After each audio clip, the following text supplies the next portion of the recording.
Baik, bismillahirrahmanirrahim. Assalamualaikum warahmatullahi wabarakatuh. Perkenalkan, nama saya Munasab Munawar dari program studi agribisnis hortikultura tingkat 2C dengan mata kuliah kultur jaringan.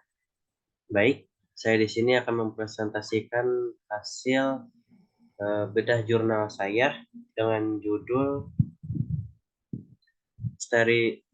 sterilisasi peralatan dan media kultur jaringan dengan subtema kontaminasi media.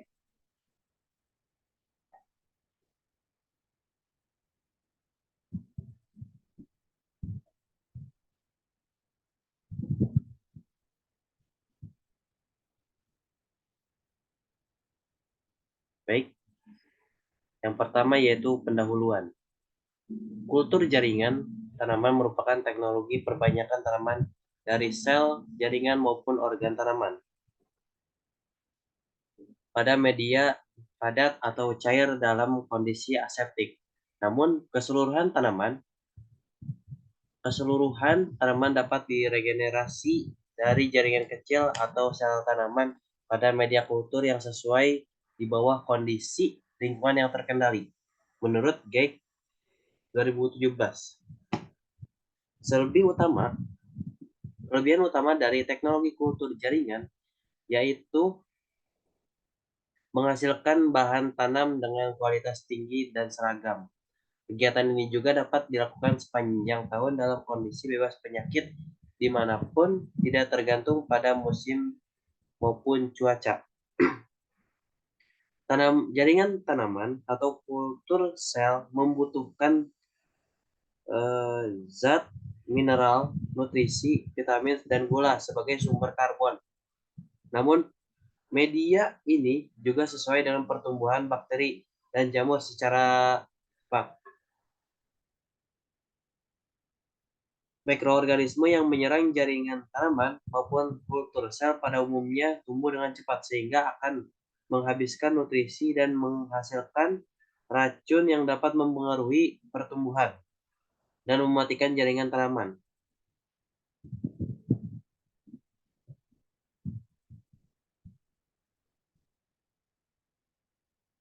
Dikontaminasi oleh bakteri dan jamur merupakan masalah yang sering menyerang kultur jaringan tanaman.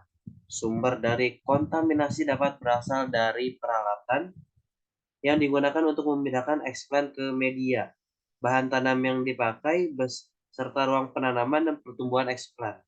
Namun persiapan dan pemeliharaan sistem kultur jaringan wadah memerlukan sterilisasi media kultur, wadah kultur, dan sterilisasi permukaan benih atau jaringan tanaman yang dikultur, serta sterilisasi semua peralatan yang digunakan untuk kegiatan kultur jaringan.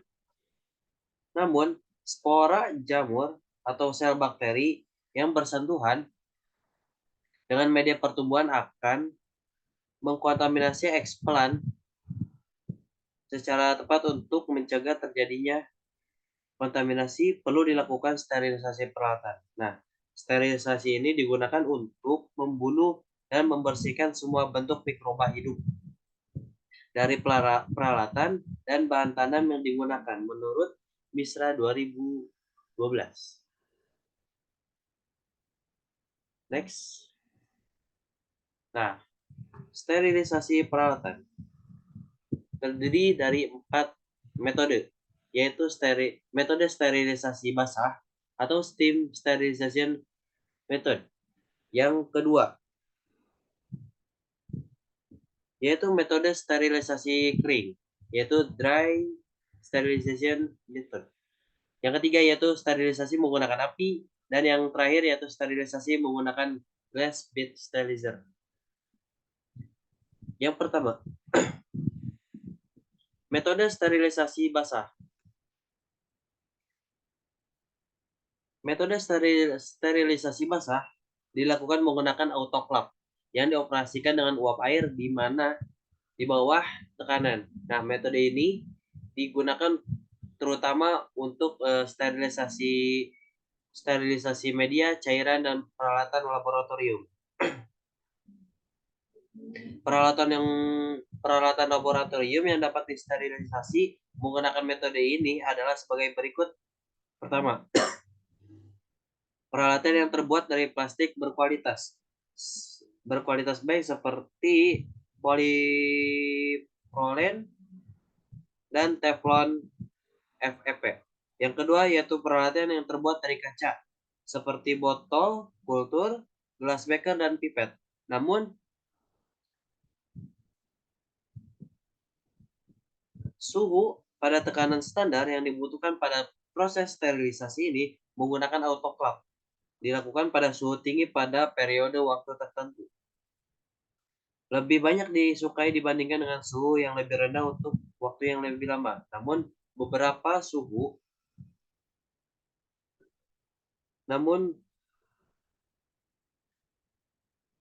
suhu atau tekanan standar yang digunakan adalah 115 derajat Celcius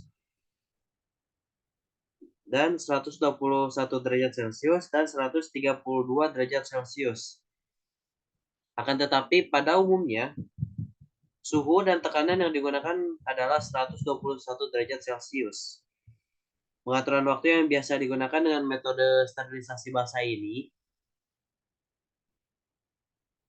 adalah 10 hingga 15 menit. Kondisi tersebut sangat efektif untuk membunuh bakteri dan spora jamur.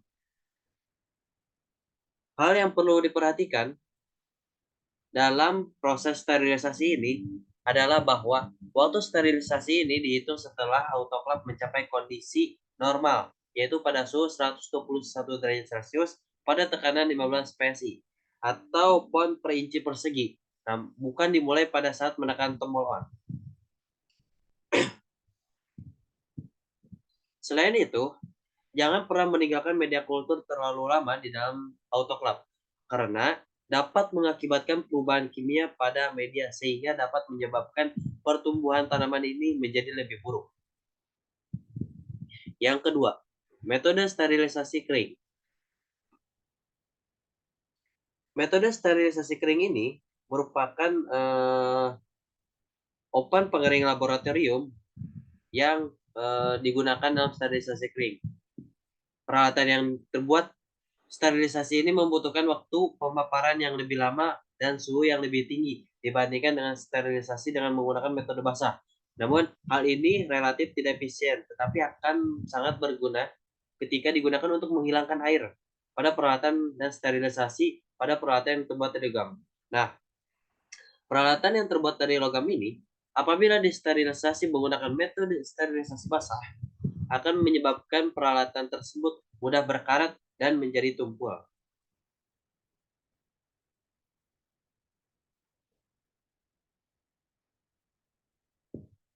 Nah, pada metode ini pula digunakan suhu yang tinggi selama beberapa jam dengan tujuan untuk membunuh serta menghilangkan agen yang menjadi penyebab kontaminasi kultur jaringan seperti spora jamur dan bakteri. Nah, oven ini bekerja menggunakan proses konduksi panas.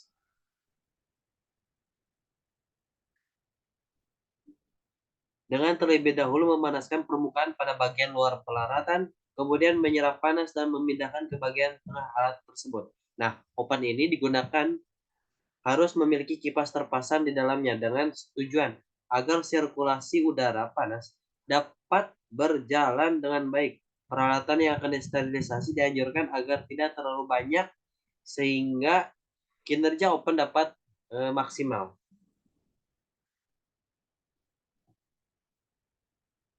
Metode sterilisasi kering ini biasanya digunakan pada peralatan laboratorium yang tidak dapat basah, dan peralatan yang tidak akan terbakar maupun merubah bentuk jika terkena suhu tinggi. Namun, periode pemanasan oven untuk sterilisasi peralatan laboratorium dilakukan sekitar 1 jam sehingga suhu sterilisasi yang dibutuhkan telah tercapai. Nah, peralatan yang akan disterilisasi ini lebih baik agar disegel terlebih dahulu menggunakan aluminium foil.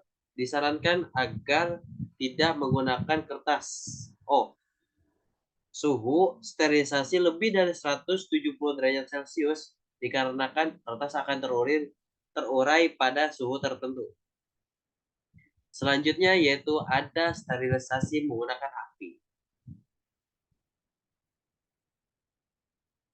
Sterilisasi menggunakan api dilakukan dalam laminar airflow untuk peralatan yang terbuat dari logam dengan menggunakan api Bunsen.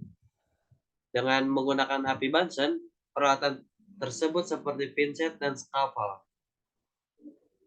Sebelum dipanaskan menggunakan api Bunsen, terlebih dahulu peralatan tersebut dicelupkan ke dalam etanol.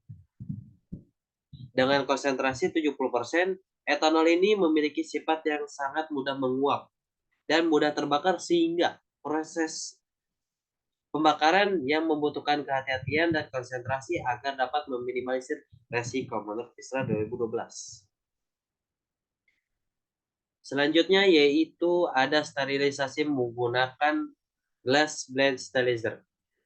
Peralatan logam selain dapat disterilisasi menggunakan api, juga dapat disterilisasi menggunakan glass blend sterilizer.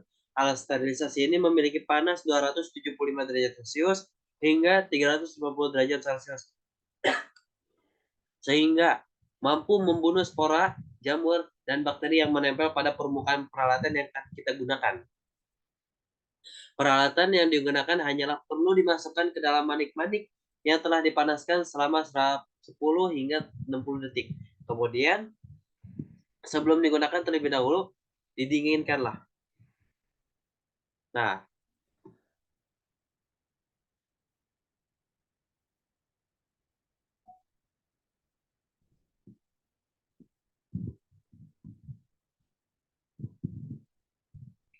selanjutnya yaitu ada sterilisasi media.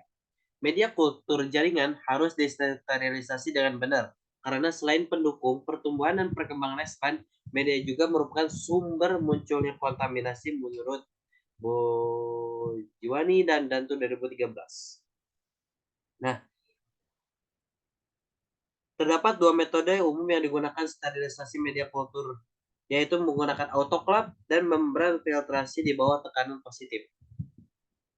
Nah, untuk menggunakan autoclave, sterilisasi media menggunakan yang dilakukan pada tekanan 15 PSI dengan suhu 120 derajat Celcius.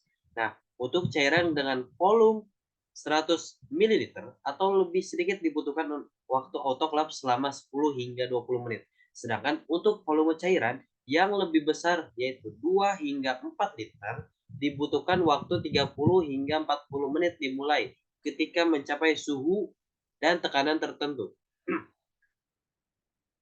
Selanjutnya yaitu membran filtrasi di bawah tekanan positif. Metode 2. Sterilisasi menggunakan filter menjadi alternatif yang dapat dipilih karena banyaknya protein, vitamin, asam amino, ekstrak tumbuhan, hormon, dan karbohidrat yang mudah rusak maupun non-aktif apabila dipanaskan. Nah, porositas membran filter yang digunakan tidak boleh lebih dari 0, mikron.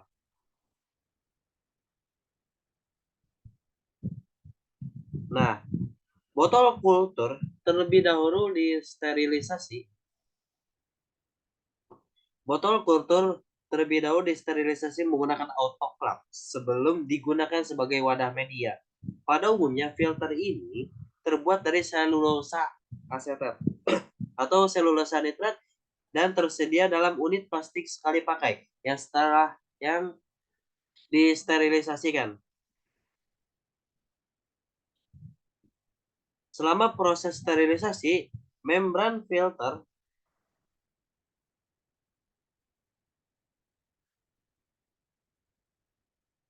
setelah disterilisasi, membran filter akan menghambat semua partikel, mikroorganisme, dan virus yang berukuran lebih dari diameter pori, menurut ISRA 2012. Nah, dapat kita simpulkan kembali, sterilisasi merupakan kegiatan yang sangat berguna untuk mencegah terjadinya kontaminasi pada peralatan kultur jaringan, media kultur, dan bahan tanam yang akan digunakan. Nah, sterilisasi peralatan dapat dilakukan dengan sterilisasi basah, dengan autoclave, sterilisasi kering dengan oven, sterilisasi api, dan sterilisasi menggunakan glass feed sterilizer. Nah, sterilisasi media kultur jaringan dapat dilakukan menggunakan membran filtrasi di bawah tekanan positif dan autoclave dengan waktu sterilisasi yang disesuaikan dengan volume cairan media.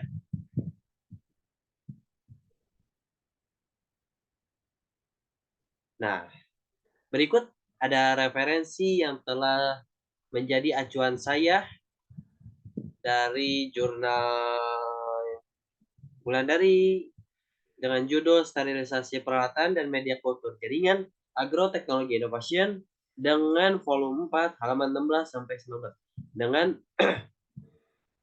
dengan dukungan dari referensi YouTube. Baik, itu saja yang bisa saya sampaikan. Semoga ilmu ini bermanfaat bagi kita semua. Mohon maaf bila ada salah. Wassalamualaikum warahmatullahi wabarakatuh.